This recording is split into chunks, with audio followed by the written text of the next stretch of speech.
আপনাকে এই জন্যই প্রথমে একটা কথা বললাম যে ফিতনাময় একটা পরিবেশে একজন মুমিন যার অন্তর্দৃষ্টি আছে, যে কোরআন এবং সুন্নাহ দিয়ে এই বিশ্বের এই রহস্যগুলো উদ্ঘাটন করতে পারে, সে ভালো থাকতে পারে না। তার মনটা সবসময় কিন্তু মানে ব্যাকুল থাকবে যে কিভাবে এইসব সমস্যা থেকে নিজে উত্তরণের পথ খুঁজতে পারি, আর আমার পরিবারকে বাঁচাতে পারি, আর আমার জনগণকে বাঁচাতে পারি। আর যদি আপনি আত্মকেন্দ্রিক হন, স্বার্থপর হন, তাহলে নিজের চটকায় তেল দিবেন, নিজে ভালো থাকলেই পাবেন না। তো দেখুন, এই জামানার কথাই নবীজি বলছেন সাল্লাল্লাহু আলাইহি ওয়াসাল্লাম, তোমাদের সামনে এমন একটা যুগ আসছে, নবীজি বলছেন জামানা সাবরিন, কঠিন জামানা, যে জামানায় ঈমান নিয়ে চলাটা হবে হাতের মধ্যে আগুন নিয়ে চলার মতো। তো নবীজি বলছেন ওই সময়ে সাহাবী জিজ্ঞাসা করছেন, ইয়া রাসূলুল্লাহ, আমি ওই সময় কি করব? ওই সময় আমি কি করব? আমাকে কি পরামর্শ দিচ্ছেন?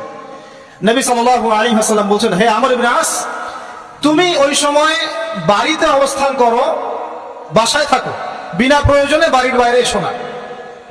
ওই সময় তুমি নিজের পাপের জন্য আল্লাহর কাছে ক্রন্দন করতে থাকো, বিনা প্রয়োজনে বাড়ি থেকে বের হও না।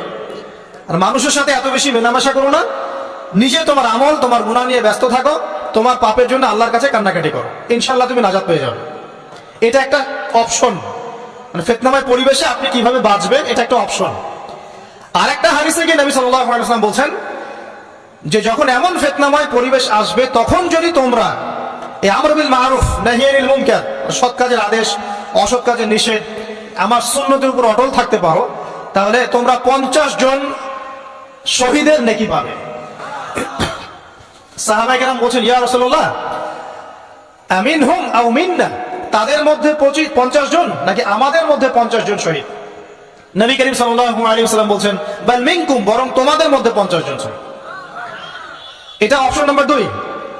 এক কি বললাম, আপনি নিজেকে নিয়ে ব্যস্ত থাকেন, বাসায় থাকেন, বিনা প্রয়োজনে বাড়ি থেকে বের হবেন না, মানুষের সাথে কম মেলামেশা করেন, এবং নিজের পাপের জন্য আল্লাহর কাছে কান্নাকাটি করেন, নিজের আমল নামা নিয়ে ব্যস্ত থাকেন, ইনশাআল্লাহ নাজাত পাবেন। 2 নাম্বার, যদি আপনার কাছে আরো বেশি যোগ্যতা থাকে এবং আপনি আরো বেশি সাহসী হন এবং আপনি উম্মার, দেশের জনগণের কল্যাণ কামনা করেন, তাহলে অন্যদেরকেও এই ফিতনাময় পরিবেশে টিকে থাকার ফর্মুলা বলে দেন। এখানে সবর করেন, আমর বিল মারুফ নাহি আনিল মুনকারের কাজ করেন, আল্লাহ পাক আপনাকে ইনশাআল্লাহ 50 জন শহীদ সাহাবী নেকি দিবেন। আরো অপশন আছে। কি অপশন? ওই যে আসহাবুল কাহফ কি করেছিল, একটা ফিতনাময় পরিবেশ থেকে নিজের আস্তে করে সরে গিয়েছে। যখন আপনি পরিবেশকে পরিবর্তন করতে আর পাচ্ছেন না, দাওয়াত দিয়েও কোনো কাজ হচ্ছে না, মানুষ কথাও শুনছে না, জুলুম নির্যাতন বাড়তেই আছে, টিকে থাকা মুশকিল, তখন তাদের হিসেবের দায়িত্ব আল্লাহর উপর ছেড়ে দেন, আপনি ওখান থেকে ডিসকানেক্টেড হয়ে যান। এটা একটা অপশন। এই অপশন বেছে নিয়েছিল ইব্রাহিম আলাইহিস সালাম, তার বাবাকে বুঝিয়েছেন, কাজ হয়নি, চলে গেছেন।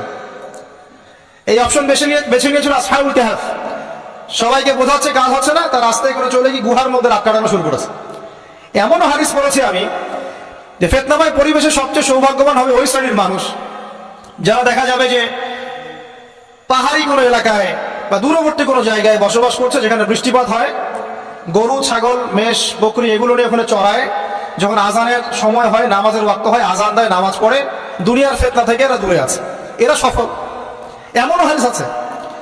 তো হয়তো আপনার কাছে মনে হচ্ছে না এখন ওই যুগ আসে নাই, কিন্তু আমি আপনাকে বলে দেই যে কোরআন এবং সুন্নাহর চোখ দিয়ে যদি আপনি দেখতে শেখেন এবং বর্তমান বিশ্বের প্রেক্ষাপটটা অ্যানালাইসিস করার যোগ্যতা আপনি অর্জন করেন কোরআন সুন্নাহর চোখ দিয়ে, আপনি বুঝতে পারবেন সেই সময় অনেক আগেই চলে এসেছিল।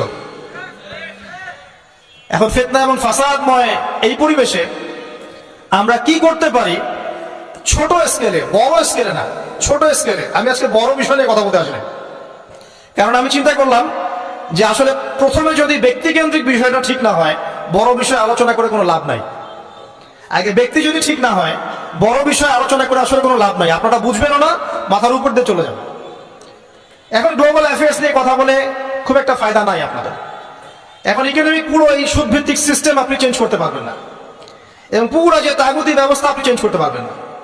আপনি কি করতে পারবেন? আপনি নিজেকে পরিবর্তন করতে পারবেন, আপনার পরিবারকে পরিবর্তন করতে পারবেন। এতটুকু আপনার পক্ষে এখন পর্যন্ত সহজ, ঠিক না? ঠিক কথা। এটা আপনি এখন করতে পারবেন। তো এটার ফর্মুলা কি? ফর্মুলা ঘাটতে গিয়ে আল্লাহ পাক আমার মাথার মধ্যে একটা হাদিস নিয়ে এসে দিলেন, কারণ আমি বিশ্বাস করি যে আপনারা বলছেন মৌলানা, আল্লামা, আমি আসলে এমন কিছু নয়। এই কথাগুলো আসলে আমার সাথে যায় না।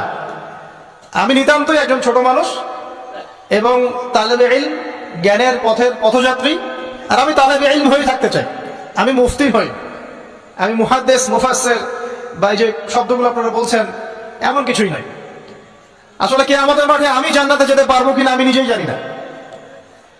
যখন কোনো মানুষ নিজেকে অনেক বড় মনে করা শুরু করবে, বুঝে নিবেন সেই ইবলিসের আনুগত্য করা শুরু করেছে আর কি। কারণ ইবলিস বলেছিল আমি খলাকতানি মিন নার ওয়া খলাকতাহু মিন তিন, আমাকে সৃষ্টি করেছেন আগুন দিয়ে, আদমকে সৃষ্টি করেছেন মাটি দিয়ে, আমি কেন আদমকে সিজদা করতে যাব?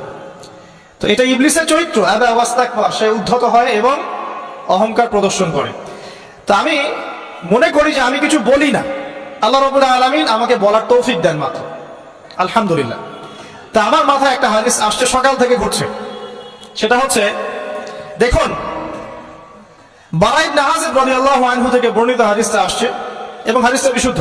এখান থেকে আমি মূল আলোচনা যাচ্ছি যে একদিন আনসার মানুষদের মধ্যে, আনসার কারা? আমাদের আনসার বাহিনী।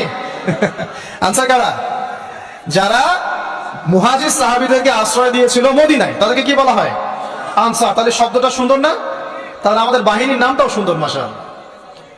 তো আনসার সাহাবীদের মধ্যে একজন ইন্তেকাল করেছেন, ইন্না লিল্লাহি ওয়া ইন্না ইলাইহি রাজিউন। এখন তাকে দাফন করা হচ্ছে, আর নবী সাল্লাল্লাহু আলাইহি ওয়াসাল্লাম কবরের পাশে চুপ করে বসে পড়লেন। তার বসা দেখা দেখি বাকি সাহাবীরাও তাকে ঘিরে গোল করে বসে পড়লেন। তারা বলছেন, আমরা এমন ভাবে এখানে বসেছিলাম যেন আমাদের মাথার উপরে পাখি এসে বসতে পারে, চুপচাপ, কোনো নড়াচড়া নাই। দেখেন রাসূলের সাথে বসার সুন্নত, দেখেন কোরআন এবং হাদিসের মাহফিলে বসার কিন্তু সুন্নত আছে। এখানে বসে দুনিয়াবি এত গল্পগুজব করা যাবে না, এই মোবাইল টোবাইল হাবিজাবি এত ব্যস্ত থাকা যাবে না, দিলের কান দিয়ে শুনতে হবে, ঠিক আছে? আদব আছে, না হলে কথা আপনার উপর তাসির করবে না। তারা এমন ভাবে বসেছিলেন যেন মাথার উপরে পাখি বসতে পারে, সুবহানাল্লাহ। এবার নবী করিম সাল্লাল্লাহু আলাইহি ওয়াসাল্লাম বলছেন যে যখন মাইয়েতকে কবরে শোয়ানো হয় তখন সে তাকে দাফন করে যাওয়া ব্যক্তিদের হাঁটার খসখস আওয়াজ শুনতে পায়।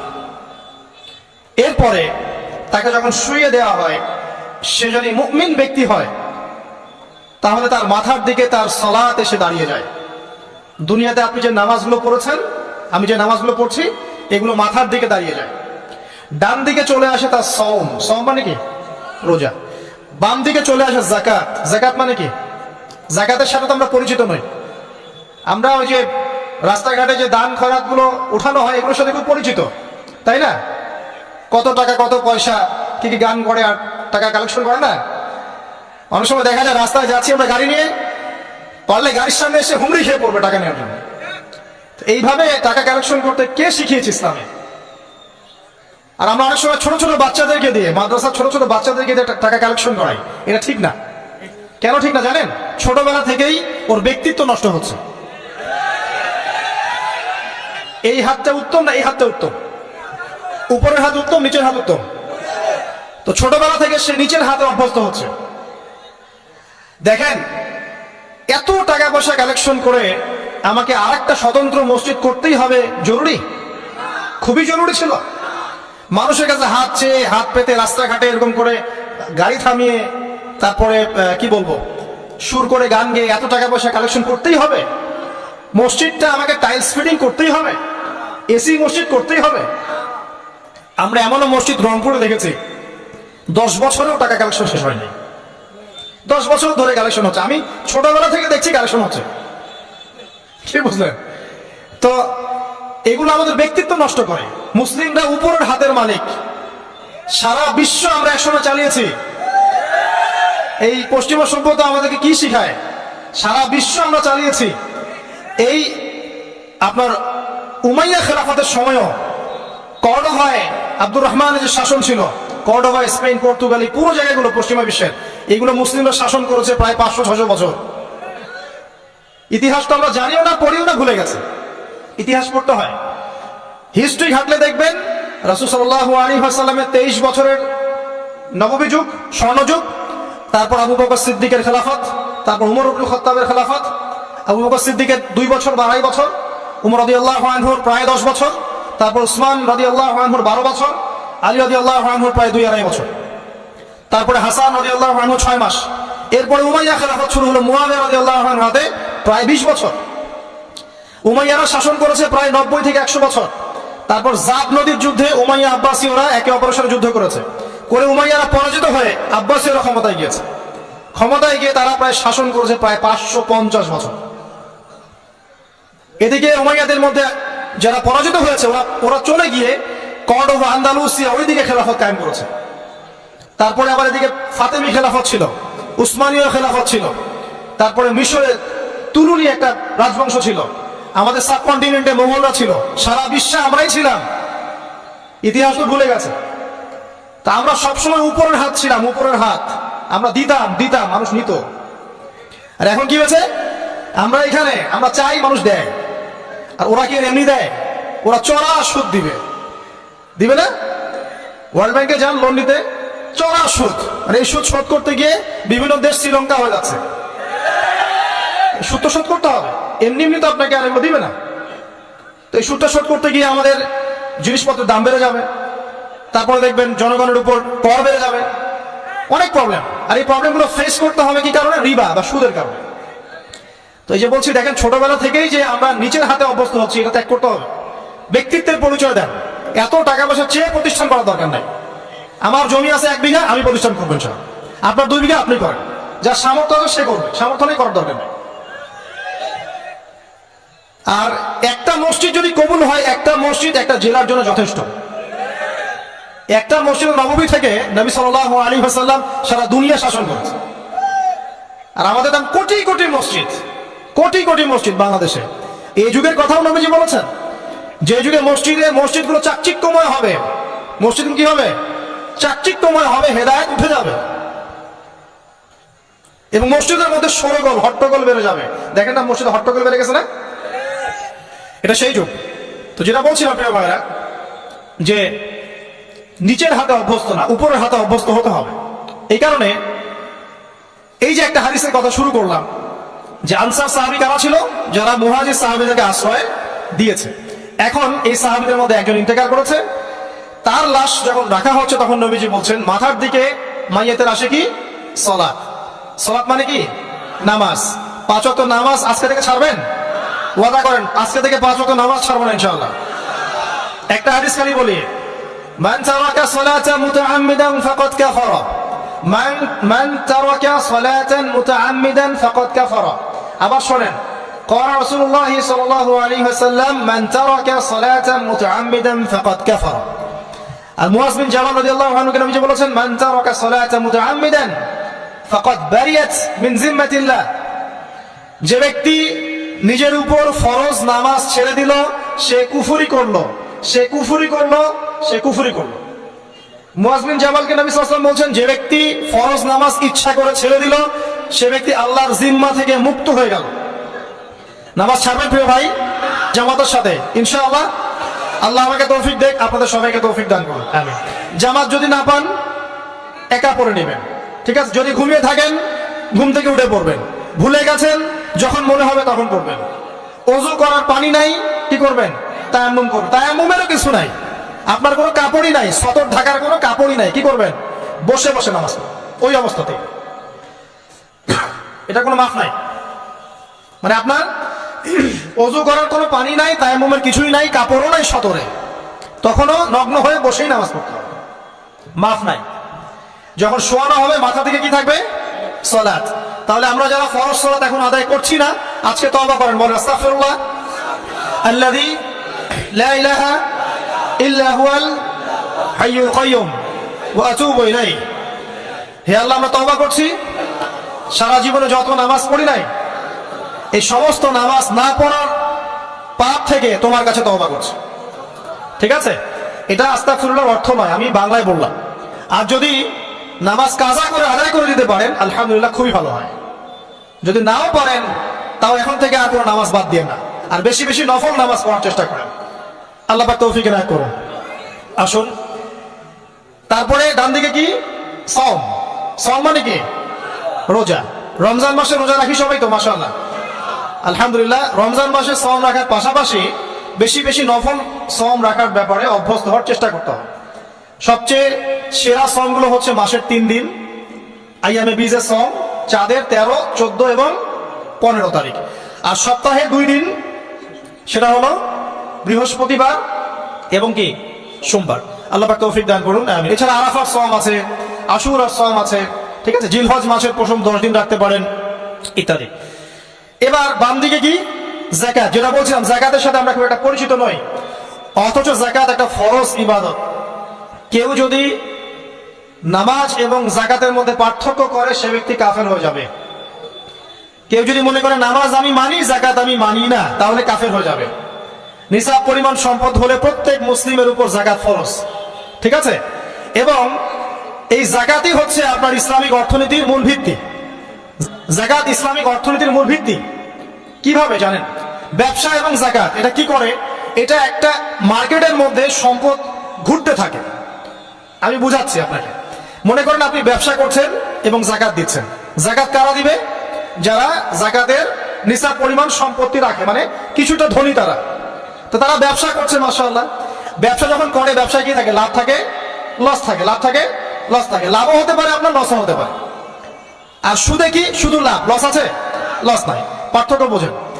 এখন ব্যবসা যখন আপনি করবেন, এই টাকা বা মূল যে ক্যাপিটাল যেটা বলে অর্থনীতির ভাষায়, এটা মার্কেটের মধ্যে সার্কুলেট করতে থাকবে। আজকে আপনি ধনী, লাভ করেছেন, কালকে লস করবেন, এই ধন আরেকজনের হাতে চলে যাবে। সে আবার ব্যবসা করছে, সে লাভ করলে সম্পদ তার হাতে থাকলো, লস করলে আরেকজনের হাতে। মানে এই মানিটা, ক্যাপিটাল যেটা, এটা মার্কেটের মধ্যে ঘুরতে থাকে, ঘুরতে থাকে। আজকে কেউ ধনী, কালকে কেউ ধনী, আজকে কেউ ফকির, কালকে কেউ ধনী, এভাবে। এখানে আল্লাহ পাক যাকে ইচ্ছা হয় ধন দেন, যাকে ইচ্ছা হয় দরিদ্র করেন। এটা আল্লাহ পাক নিয়ন্ত্রণ করেন। আবার এর মধ্যে যারা ধনী হবে তারা আবার যাকাত দিবে। কাকে যাকাত দিবে? যে গরিব তাকে। এই কারণে অর্থনৈতিক সাম্য থাকবে এবং টাকা, ক্যাপিটাল মার্কেটে সার্কুলেট করতে থাকবে। এটা হচ্ছে ইসলামিক ইকোনমিক্স। বুঝতে পারছিলাম মনে হয়। আর রিবাই কি হবে? রিবাই কোনো লসের চান্স নাই। মানে এখানে ধনী আরো ধনী হতে থাকবে, গরিব আরো গরিব হতে থাকবে, প্লাস যাকাতও দিবে না। তখন সমাজের একটা অংশ অনেক ধনী হবে, আর একটা অংশ একদম মাটিতে পড়ে যাবে, কোনো ব্যালেন্স হবে না। এই কারণে বিশ্বের একটা অংশ, ওই বিশ্বের একটা বড় অংশ যারা সুদখোর, যেখান থেকে সুদ এসেছে, ওইটা আস্তে আস্তে ধনী হয়ে গেছে। এবং বিশ্বের বহু কান্ট্রি আস্তে আস্তে দারিদ্র সীমার নিচে চলে আসছে। এটা শুধু ব্যক্তির ক্ষেত্রেই নয়, এটা সমাজের ক্ষেত্রেই নয়, পুরো বিশ্বেরা হচ্ছে। তো এই হলো রিবা এবং ব্যবসা ভিত্তিক, যাকাত ভিত্তিক ইকোনমিক সিস্টেমের পার্থক্য, বেসিক ডিফারেন্স।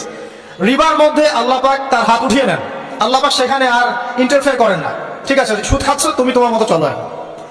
আর ব্যবসা ভিত্তিক ইকোনমিক্স চললে আল্লাহ পাক সেখানে কাউকে ধন দিবেন, কারোর কাছ থেকে নিবেন। আপনার ধন নিয়ে আমাকে দিবেন, আমার ধন নিয়ে আপনাকে দিবেন। আর আমি যদি ধনী হই, আমি আবার যাকাত দিব, সেই যাকাতের টাকা আবার আপনার হাতে যাবে, কেউ না খেয়ে মরবেন। তো সামনে এই যে বলা হচ্ছে 2023 সাল, শুধু 23 সাল না, আমার অবজারভেশন 2026 সাল পর্যন্ত একটা অর্থনৈতিক মন্দা চলতে পারে। বললে কিছু কিছু লোক যে ভবিষ্যৎবাণী করতে যাওয়া, এটা ভবিষ্যৎবাণী নয়। আপনি বর্তমান সম্পর্কে খবর রাখেন না বলেই বর্তমানকে আপনার ভবিষ্যৎ মনে হচ্ছে। আমাদের অনারেবল মিনিস্টার যারা আছেন ওদেরকে জিজ্ঞাসা করেন, তাদেরকে জিজ্ঞাসা করেন, তারাও বলছেন যে 2023 সাল থেকে 26 সাল খাদ্য মন্দার মধ্যে যান। দেখেন নাই?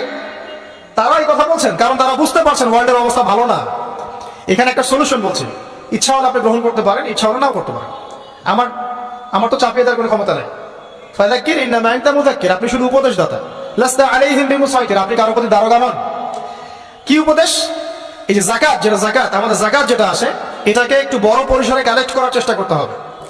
করে যদি আমরা সুষ্ঠু বন্টন করতে পারি গরিবদের মাঝখানে, ইনশাআল্লাহ কেউ খাদ্য অভাবে মারা যাবে না ইনশাআল্লাহ। আল্লাহ পাক আমাদেরকে বোঝার তৌফিক দান করুন। এর পাশাপাশি তারা যেটা বলেছেন, ইকোনমিক সেকশনের লিডার যারা আছে তারা যেটা বলছেন এটা ঠিক বলছেন। তারা বলছেন কৃষিভিত্তিক অর্থনীতির কথা বলছেন, এটার সাথে আমি 100% একমত। কারণ আল্লাহ পাকের কোরআন, এই কোরআনের মধ্যে বেশিরভাগ যে অর্থনীতির কথা এসেছে তা হচ্ছে কৃষিভিত্তিক অর্থনীতি। এটা কি জানেন? হয়তো জানেন না। কোরআনে যত ইকোনমিক সিস্টেমের কথা আসছে তার মধ্যে সবচেয়ে বেশি এসেছে কৃষিভিত্তিক অর্থনীতির কথা, তারপর ব্যবসা এবং যাকাত। অতএব তারা ঠিকই বলেছেন, দেশের যারা ইকোনমিক সেকশনে গবেষণা করছেন তারা ঠিক কথাই বলেছেন যে কৃষিভিত্তিক অর্থনীতি হচ্ছে আমাদের অর্থনৈতিক মন্দা দূর করার অন্যতম উপায়। ঠিক বলেছেন, আমি একমত। তো যাকাত যেটা কথা বলছিলাম, বাম দিকে যাকাত আসবে। তো যাকাত আমরা দিব তো ইনশাআল্লাহ ভাই। যাদের শোনেন, বাংলাদেশে এমন অনেক শিল্পপতি আছে যাদের একজনের যাকাতের টাকা দিয়ে একটা গ্রাম চলতে পারে। আর যাকাতের টাকা কিন্তু শুধু এক বছরে আসবে না, প্রতি বছরেই ঘুরে ঘুরে আসবে। মনে করেন যে আপনাদের এলাকার মধ্যে অনেক বিত্তশালী আছেন, আমি দোয়া করি মন থেকে আল্লাহ পাক বিত্তশালীদের অন্তরটাকে নরম করে দিক এবং ওসমান রাদিয়াল্লাহু আনহুর মতো দানশীল করে দিক। আমরা দোয়া করি, আমরা কারো খারাপ চাবো, সবার জন্য হেদায়েতের দোয়া করবো। টাকা থাকতে তো সমস্যা নাই, কিন্তু টাকা থেকে যদি উসমান রাদিয়াল্লাহু আনহু হতে না পারলাম তাহলে সমস্যা। টাকা থাকতে কোনো সমস্যা নাই, ধন আপনাকে আল্লাহ দিতেই পারে। এই ধনটাকে উসমান গনি রাদিয়াল্লাহু আনহুর মতো আল্লাহর পথে বিতরণ করে দেন, ইনশাআল্লাহ আল্লাহ পাক আপনাকে জান্নাতুল ফেরদৌস দান করবেন। তো অনুরোধ থাকবে, দেখেন আপনারা যদি একটা এলাকার যাকাত কালেক্ট করতে পারেন, মনে করেন কথার কথা এখানে কিছু মেয়ে আছে যারা খারাপ পথে পা বাড়িয়েছে, আমার কথা বুঝতে পারছেন? আচ্ছা, এরকম পল্লী অনেক জায়গা আছে না? এক বছরের যাকাতের টাকা দিয়ে সমস্ত পল্লীর মেয়েদেরকে কাজ দেওয়া সম্ভব, কর্মে আনা সম্ভব। ওদেরকে কাজের ব্যবস্থা করে দেন, ওরা কখনোই সোয়ার্কারের কাজ করবে না ইনশাআল্লাহ। কোনো মেয়ে এই কাজ করতে চায় না, আমার মতে কোনো মেয়ে চায় না যে ইজ্জত বিক্রি করে খাবো, কোনো মেয়ে চাবে? কখনো চাবে না। ওকে আপনি ভালো কাজের ব্যবস্থা করে দেন, এই যাকাতের টাকা দিয়ে দেখবেন ইনশাআল্লাহ সে খারাপ পথ ছেড়ে দিয়েছে। অনেক দেখবেন দরিদ্র মানুষ আছে যে পড়াশোনা করার কোনো সুযোগ নাই, টাকা পয়সা নাই, পড়াশোনা করতে চায় কিন্তু টাকা পয়সা নাই, দিনের জ্ঞান অর্জন করতে চায়, দেশকে কিছু দিতে চায়, টাকা নাই, তাকে আমরা হেল্প করতে পারি না? পারি। অনেক মানুষ আছে মাদক দ্রব্য বিক্রি করছে, তাকে বুঝান, দিনের হেদায়েত দেন যে ভাই আমি তোমাকে আরো ভালো চাকরি দিব, ভালো ব্যবসা দিব, তুমি ছাড়বা কিনা? বললাম আমি ছেড়ে দেবো ইনশাআল্লাহ, বুঝালে ছেড়ে দেবে ইনশাআল্লাহ। এই যে মেগা প্রজেক্ট যেটা কথা বলি আমরা, আত্ম উন্নয়নমূলক বলেন, যুব উন্নয়নমূলক বলেন, বা কান্ট্রি ডেভেলপমেন্টের কথা বলেন, এখানে যাকাত একটা বড় শক্তি হতে পারে। তবে এটাকে সুষ্ঠুভাবে কালেক্ট করতে হবে এবং যাকাতের যে 8টা খাত আছে এই খাতগুলোতে সুষ্ঠুভাবে বন্টন করতে হবে। অমুসলিমদেরকেও যাকাত দেওয়া যায়, জানেন? অমুসলিম যদি কেউ থাকে, দরিদ্র, তাকেও যাকাত দিয়ে সহযোগিতা করা যায়। আমরা সহযোগিতা করি না বলেই তো ওই যে চীন থেকে লোকজন এসে সহযোগিতা করে খ্রিস্টান বানাচ্ছে এখন সবাইকে, আরো বাড়বে দিন দিন। দেখেন আমরা তো সহযোগিতা করছি না, আপনার পাশে আপনার প্রতিবেশী না খেয়ে মারা যাচ্ছে, আপনি যাচ্ছেন না, এখন তো অন্য কেউ এসে যদি সাপোর্ট করে ও তো তার দলেই ভিড়বে, তখন স্বাভাবিক।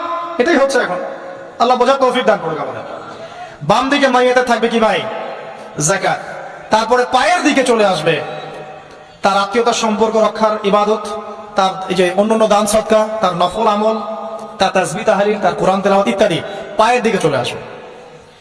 এখানে একটা হাদিস এসেছে, সূরাতুল মুলক যে ব্যক্তি রাতের বেলা তেলাওয়াত করবে, কোন সূরা ভাই? তাবারাকাল্লাযী বিয়াদিহিল মুলক ওয়া হুয়া আলা কুল্লি শাইইন কাদির। এই সূরা যে ব্যক্তি রাতের বেলা করে তেলাওয়াত করবে, ইনশাআল্লাহ সূরা মুলক কবরে তার সাথে থাকবে এবং কবর আযাব থেকে সূরা মুলক তাকে বাঁচাবে ইনশাআল্লাহ। আমি বুঝাচ্ছি যে কি অবস্থাটা হবে। এবার দুজন ফেরেশতা মাথার দিক থেকে আসবেন, আসতে চাইবেন, সালাত বলবে এখান দিয়ে আসা যাবে না, এদিক দিয়ে আসা যাবে না। ডান দিক দিয়ে আসতে চাইবেন, এদিক দিয়ে আসা যাবে না। বাম দিক দিয়ে আসতে চাইবেন, যাকাত বলবে এদিক দিয়ে আসা যাবে না।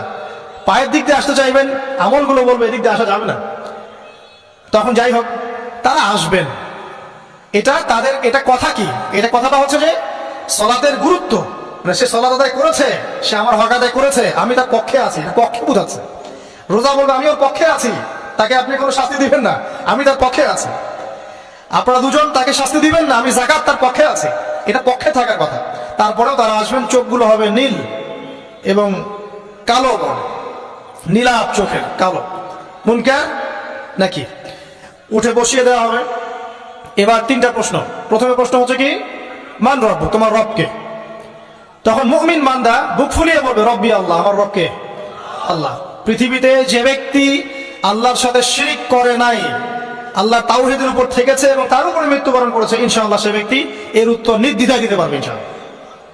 আর দুনিয়াতে যে বা যারাই আল্লাহর সাথে শিরক করবে, আল্লাহর সাথে শিরকের পাবে লিপ্ত হবে, ওই অবস্থায় মারা যাবে, তাওহীদের উপর থাকবে না, কোশ্চিন কালেও মান রব্বুক উত্তর দিতে পারবে না। তারপরে প্রশ্ন হয়ে যাবে মা দীনুক, তোমার দিন কি ছিল? মুমিন বান্দা উত্তর দিবে কি? দিন ইয়াল ইসলাম, আমার দিন ছিল ইসলাম। এখানে শুনে রাখেন, পৃথিবীতে যারা ইসলামকে পরিপূর্ণ রূপে পালন করবে তারাই এই উত্তর দিতে পারবে ইনশাআল্লাহ। যারা ইসলামকে ঠাট্টা বিদ্রুপের হাসি তামাশার পাত্র বানিয়েছে, মন চাইলে কিছু করি, মন চাইলে কিছু করি না, সহজগুলো একটু আমল করি, বাকি কিছু আমল ধারি না, হ্যাঁ নামাজ পড়ি, সুদ ছাড়তে পারি না, ঠিক আছে, বছর বছর উমরা করি, এদিকে ঘুষ দুর্নীতি ছাড়তে পারি না, ইসলামকে ঠাট্টা তামাশার পাত্র বানিয়েছে, এরা কোশ্চিন কালে উত্তর দিতে পারবে না মা দীনুক। দিনে পরিপূর্ণরূপে ইসলামে প্রবেশ করতে বলেছেন আল্লাহ রাব্বুল আলামিন। যারা পরিপূর্ণরূপে ইসলামে প্রবেশ করবে এবং ইসলামের প্রতিটা মৌলিক বিধান মেনে চলবে, ইনশাআল্লাহ তারা এর উত্তর দিতে পারবে। এরপরে আসবে তৃতীয় প্রশ্ন। নবী সাল্লাল্লাহু আলাইহি ওয়াসাল্লামকে দেখানো হবে, যখন দেখানো হবে তখন সূর্য যখন ডুবে যায়, যে দৃশ্যটা আমরা দেখতে পারি না, ওই দৃশ্যটা ভেসে উঠবে এবং মুমিন বান্দা অস্থির হয়ে যাবে, বলবে আমাকে ছেড়ে দাও, আমি নামাজ পড়বো। সুবহানাল্লাহ। তার কারণ তার কাছে মনে হবে যে আসরের ওয়াক্ত হয়ে গেছে, আসরের ওয়াক্ত হয়ে গেছে, আসরের ওয়াক্ত চলে যাচ্ছে, আমাকে নামাজ পড়তে হবে। চিন্তা করেছেন? ওই যে একটা হাদিস আছে না, যে 7 শ্রেণীর মানুষকে আল্লাহ রাব্বুল আলামিন আরশের ছায়া ছায়া দিবেন, তার মধ্যে এক শ্রেণীর মানুষকে যার অন্তর মসজিদের সাথে ঝুলে থাকে, তার মন মসজিদের সাথে ঝুলেছিল, এই সূর্য ডুবে গেল বলে আমাকে ছেড়ে দাও, আমি নামাজ পড়তে যাও। তখন ফেরেশতারা বলবেন তোমাকে নামাজ পড়তে দেয়া হবে, তবে তার আগে তুমি এর উত্তর দাও। কি উত্তর?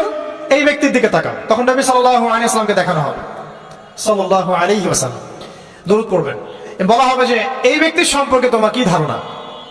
মান হাদা রাজুল বুইসা ফিকুম, এই ব্যক্তি কে যাকে তোমাদের কাছে পাঠানো হয়েছিল?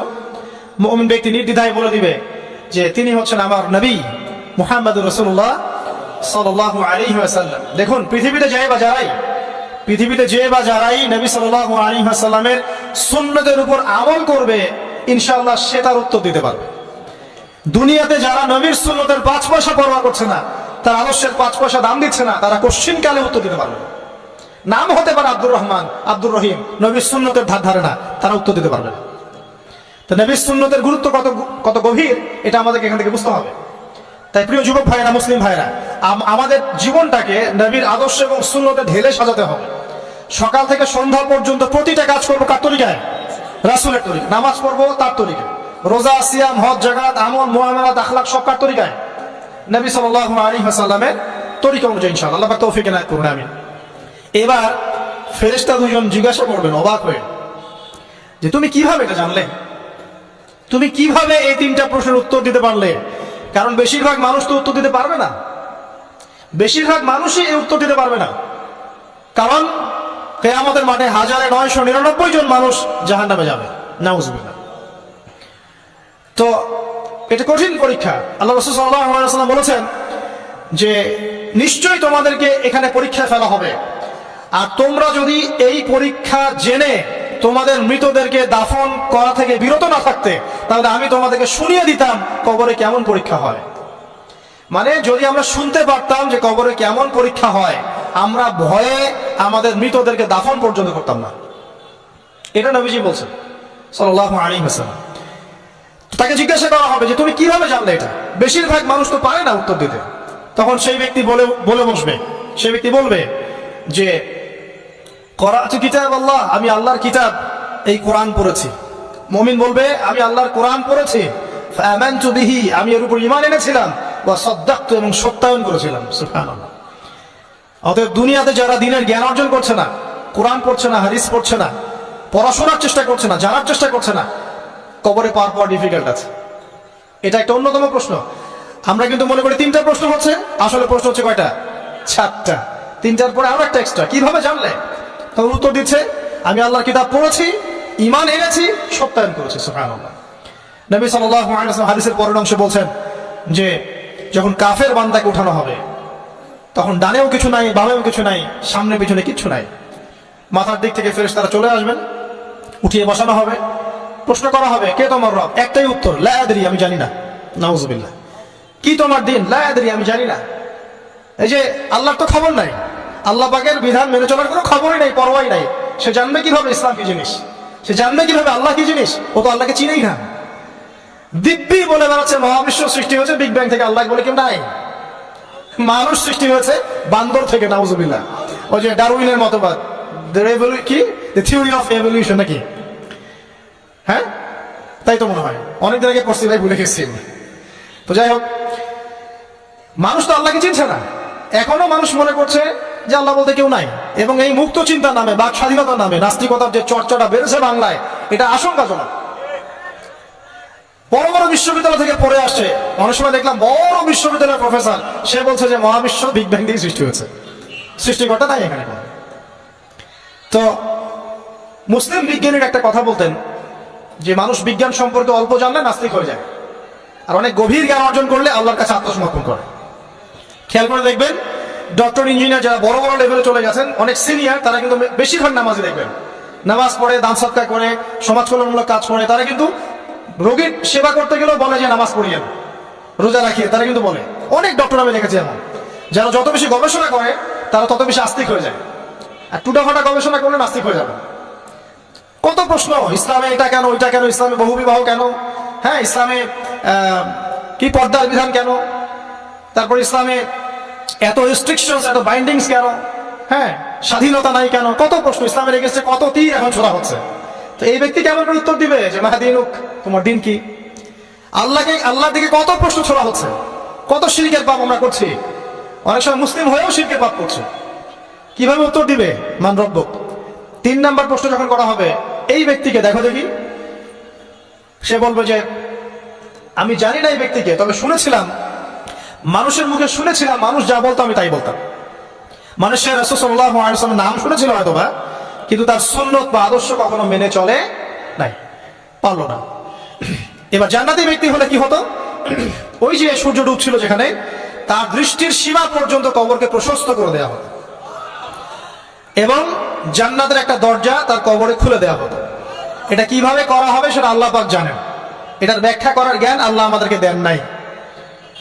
যেই মানুষের ক্ষুদ্র জ্ঞানে মানুষ ব্যাকটেরিয়া ভাইরাস নিয়ে গবেষণা করতে হিমশিম খেয়ে যায়, সে মহাবিশ্বের স্রষ্টা নিয়ে কিভাবে গবেষণা করবে? আল্লাহ পাকের অসীম জ্ঞানের সামনে আমার জ্ঞান কি? খুবই ক্ষুদ্র। একটা হাদিস এসেছে বুখারী শরীফের মধ্যে, যে একটা মহাসমুদ্রের মধ্যে যদি একটা পাখি 1 ফোঁটা পানি উঠিয়ে নিয়ে যায়, ওই 1 ফোঁটা পানি হচ্ছে মহাবিশ্বের জ্ঞান, আর বাকি পুরো মহাসাগর হচ্ছে আল্লাহ পাকের জ্ঞান।